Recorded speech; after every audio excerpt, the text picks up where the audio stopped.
Good morning, students. Myself, Hetal Pandya, your Hindi teacher.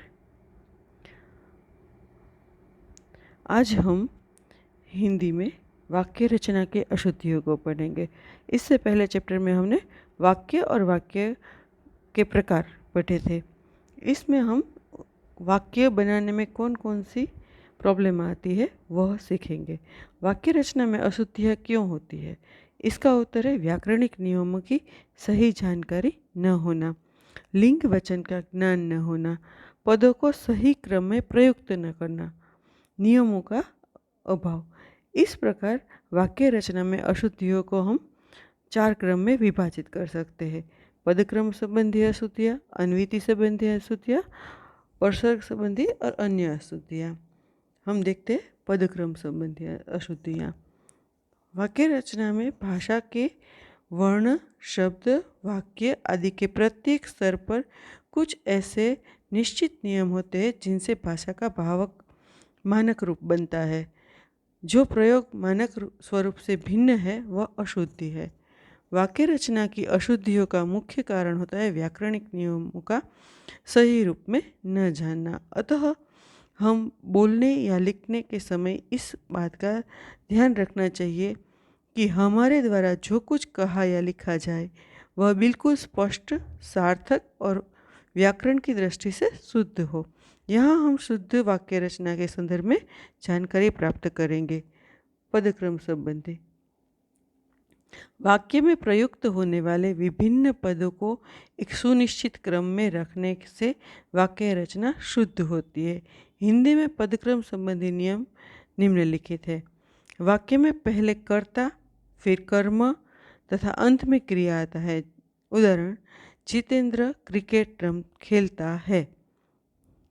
तो कर्ता और कर्मों को छोड़कर शेष कारक प्रायः कर्ता और कर्म के बीच में स्थित होते हैं. उदाहरण देखें हम. माँ अपने पुत्रों के लिए खाना बनाती है. माताजी चाकू से फल काटती है. पेड़ से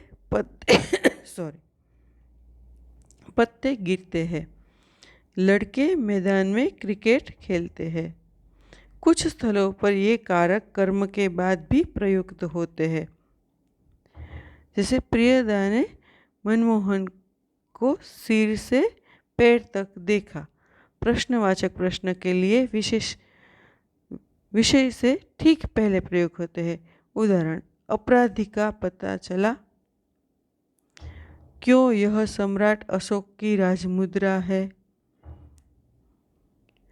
आपको न्याय का अवसर देना चाहता हूँ, आप तैयार है. उसमें यहाँ हम देख सकते हैं कि जो विभक्ति है, विभक्ति को आपने पढ़ा है. विभक्ति में हम सेंटेंस विभक्ति के बिना नहीं बना सकते. जैसे माँ अपने पुत्रों लिए खाना बनाती है, ऐसा हम बोले या लिखे तो के जो है उसका ही मतलब वो दोनों को जोड़ता है. माँ अपने पुत्रों के लिए खाना बनाती है तो के लिए जो है वह संप्रदान विभक्ति है. माताजी चाकू फल काटती है, ऐसा हम बोले तो वो कितना गलत होगा या समझ में ही नहीं आएगा. माताजी चाकू से फल काटती है मतलब से जो है वो विभक्ति है, के लिए है वो विभक्ति है. कुछ स्थलों में ये कारक कर्म के बाद भी प्रयोग होता है. जैसे प्रियंदा ने मनमोहन को सिर से पैर तक, तो सिर से जो है वो विभक्ति है. प्रश्नवाचक पद में विभक्ति है वो प्रश्न के विषय से ठीक पहले प्रयुक्त होती है.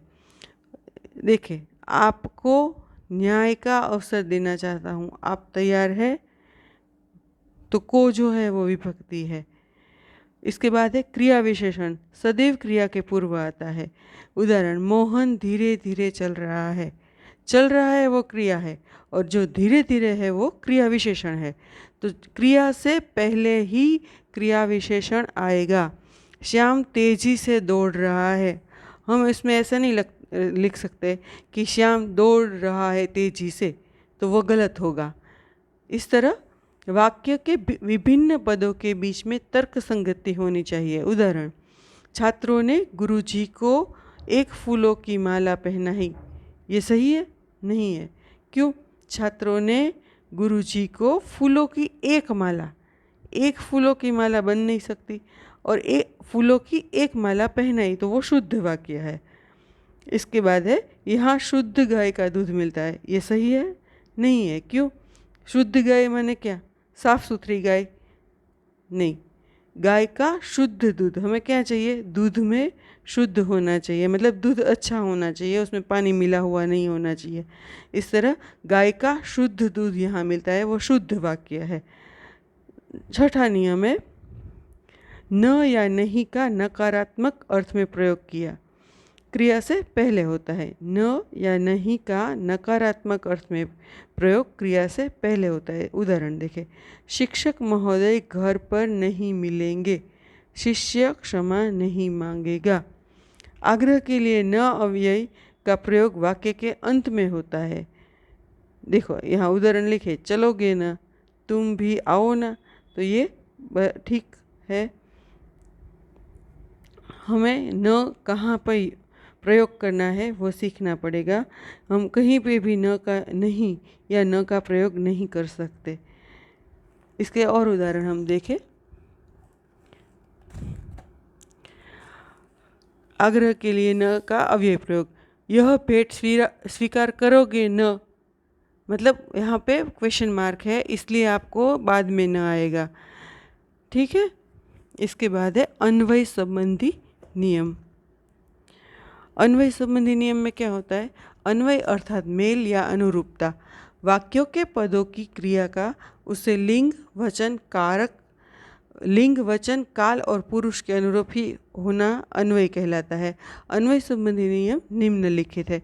जब कर्ता और कर्म विभक्ति सहित होते हैं तो क्रिया सदा पुल्लिंग एक वचन में रहती है। उदाहरण, माँ ने लड़की को बुलाई, तो ये गलत है। माँ ने लड़की को बुलाया।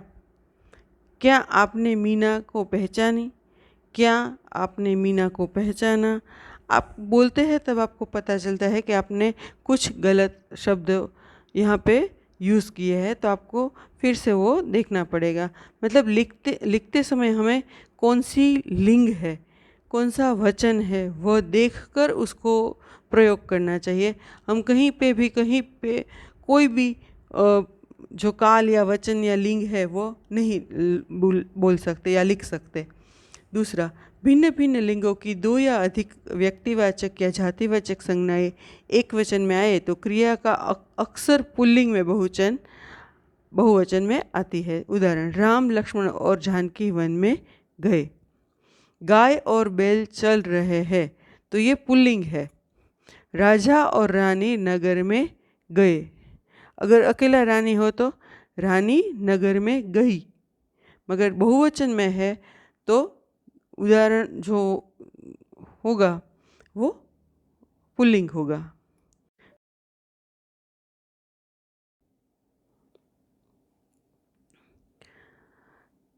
तीसरा नियम, यदि कर्ता का लिंग अज्ञात हो तो क्रिया पुल्लिंग में प्रयुक्त होगी। उदाहरण, तुम्हारा खर्चा कौन चलाता है? यहाँ पे जो कौन है वह अज्ञात है, मतलब कौन है वो पता नहीं है, तो उसका क्या होगा? पुल्लिंग में वो क्रिया होगी। चलाता है वो क्रिया है। आदरार्थक एक वचन कर्ता के लिए क्रिया बहुवचन में प्रयुक्त होगी। कोई आदरणीय व्यक्ति है, वो एक वचन में है, तो उसमें क्रिया जो है वो बहुवचन में होगी। कोई नेता के लिए है या कोई हीरो के लिए हम कभी कोई बात करते हैं तो उसमें हम बहुवचन यूज़ करते हैं। जैसे गांधी जी महान नेता थे। आंसू, दर्शन, दाम, प्राण, लक्षण, समाचार, हस्ताक्षर, होश, ओठ, बूंद, लोग आदि शब्दों के साथ क्रिया बहुवचन में प्रयुक्त होती है। उसके आंसू रुकते ही नहीं। आंसू कभी एक नहीं होता है, वो इसलिए इसको बहुवचन में। दर्शन हम किसके कहते हैं? भगवान के या बड़े व्यक्ति के, तो इसके लिए भी बहुवचन होगा। मेरे प्राण संकट में आ गए। मेरे प्राण संकट में है ऐसा हम नहीं बोल सकते। यहाँ पे ये जो वर्ड्स दिए गए हैं उनको हमें बहुवचन में ही प्रयुक्त करना होगा। अगर हम एक वचन में प्रयुक्त करेंगे तो वो वाक्य अशुद्ध होगा। लोग तो बात बनाते रहते हैं, लोग बहुवचनी है तो उसमें बहुवचन ही आएगा। विवाह के शुभ समाचार मिले, विवाह शब्द है वो, उसके लिए हमें बहुवचन में प्रयुक्त करना होगा। इसके बाद है प्रत्येक, हर एक, एक एक आदि शब्दों के साथ आने वाले संज्ञा शब्दों का प्रयोग एक वचन में ही होता है। हम उदाहरण देखते हैं, गलत और सही दोनों उदाहरण लिखे, हम पढ़ते जाते हैं। क्लास में प्रत्येक लड़के उत्तीर्ण होंगे, ये गलत है। क्लास में प्रत्येक लड़का उत्तीर्ण होगा, बहुवचन आएगा। सॉरी, प्रत्येक में एक वचन आएगा। हर एक मजदूर अफसर से मिले, हर एक मजदूर अफसर से मिले। इसके बाद है आपके भाषण के एक एक शब्द तुले हुए थे, तो गलत है।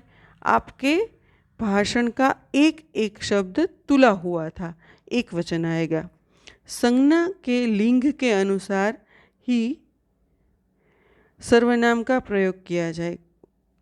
उदाहरण, तुम्हारी स्कूल कहाँ है?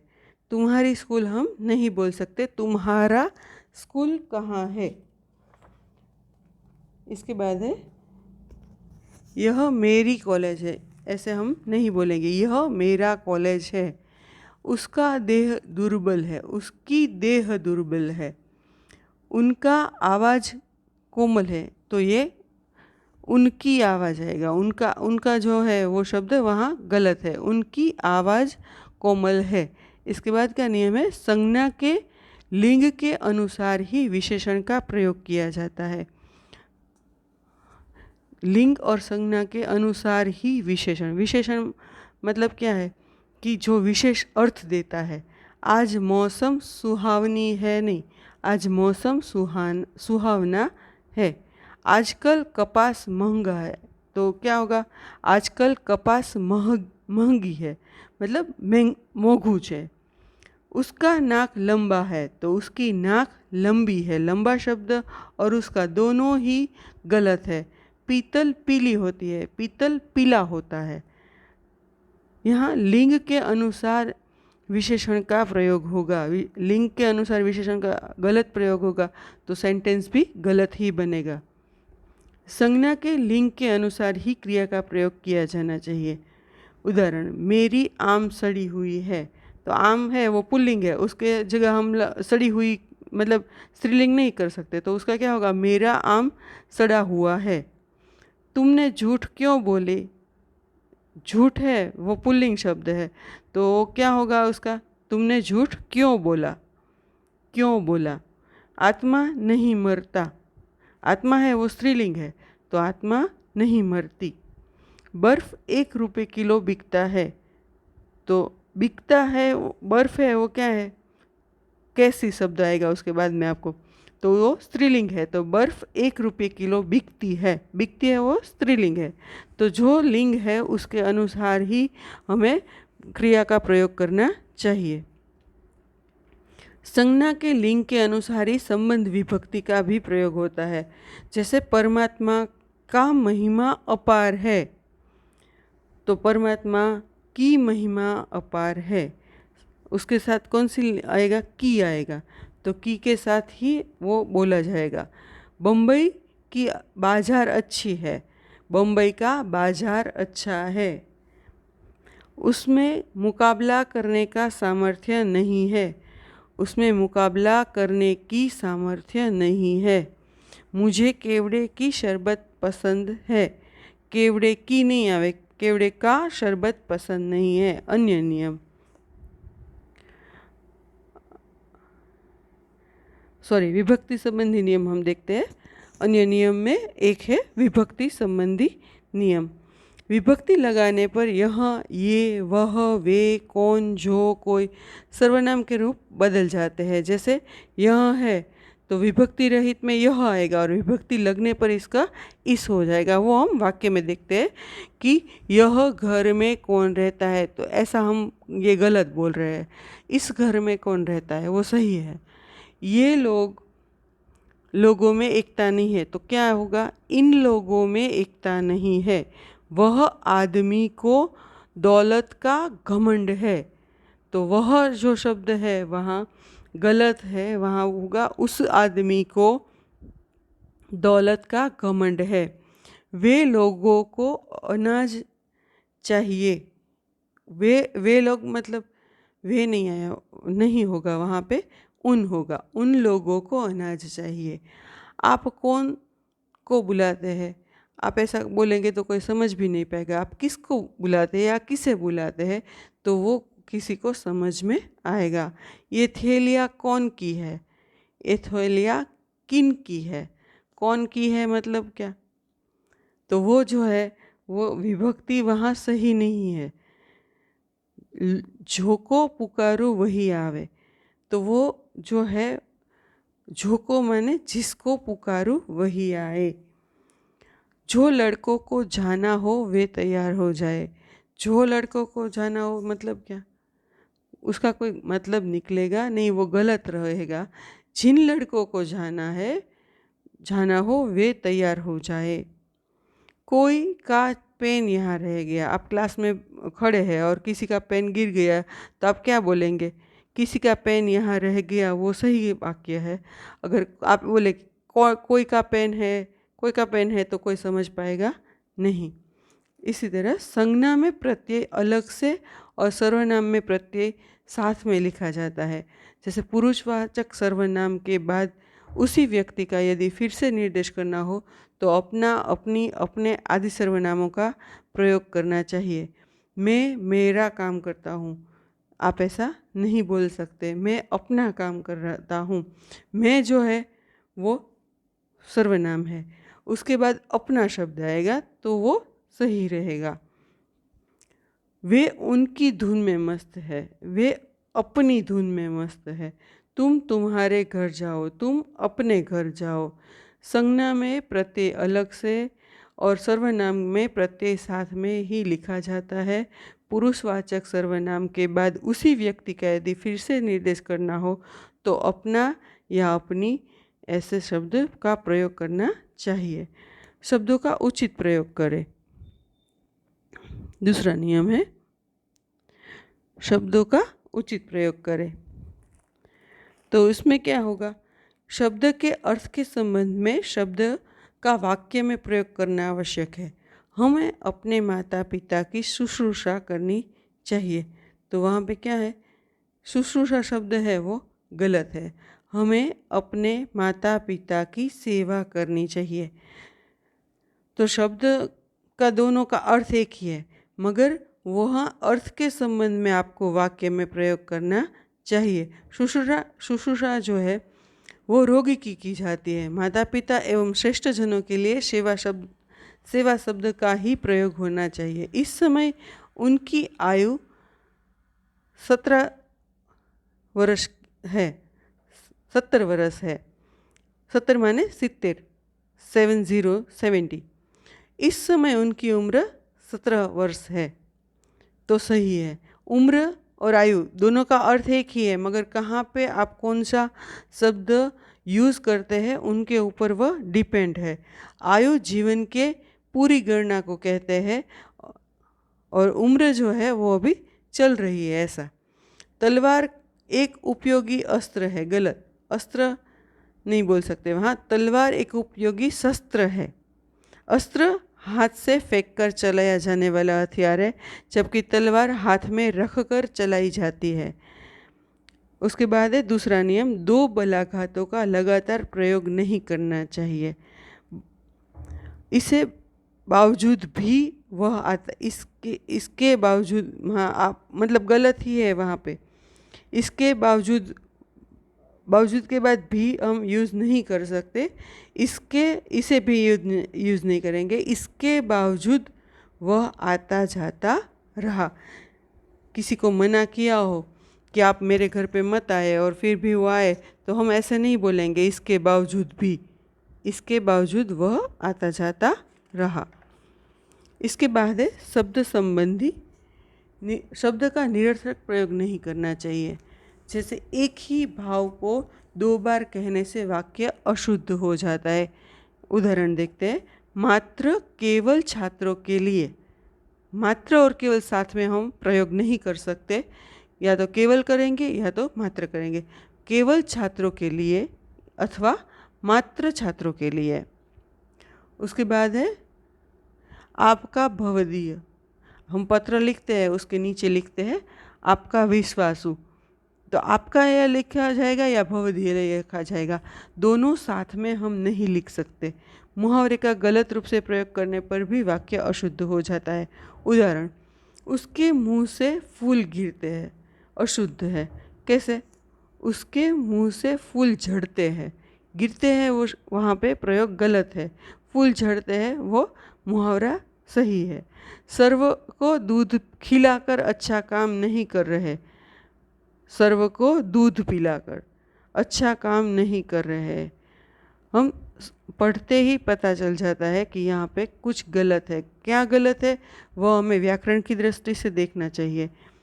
आप अपने नाम के साथ श्री शब्द को छोड़कर वाक्य लिखना चाहिए। उदाहरण, मेरा नाम श्री महेश भाई है या मेरा नाम श्री राजेश भाई है, तो वो गलत है। मेरा नाम जो भी है, मतलब आपको जो नाम लिखना है वहाँ पे वह आप प्रयोग करें। नाम के आगे श्री कोई दूसरा लगा सकता है, हम खुद अपने नाम के आगे श्री लगाए तो वो गलत होगा। निम्नलिखित वाक्यों को शुद्ध कीजिए। घर आता है वह आदमी, तो इसका क्या आंसर होगा? वह आदमी घर आता है। आज वहाँ मीना ने जाना है। आप पढ़ते हैं तभी आपको पता चल जाता है कि यहाँ पे कुछ गलत है। आज मीना को वहाँ जाना है, तो ये सही है। वह बुद्धिमान स्त्री है। वह स्त्री बुद्धिमान है। बुद्धिमान स्त्री है वो गलत शब्द है। इस तरह आपको ये जो होमवर्क है वो आपके अपनी बुक में सही करके लिखना है। अगर आपको ना समझ में आए तो आप मुझे पूछ सकते हैं या लिख सकते हैं। यहाँ पर हम ये प्रकरण जो है अशुद्ध वाक्य और शुद्ध वाक्य वो कंप्लीट कर रहे हैं। Thank you.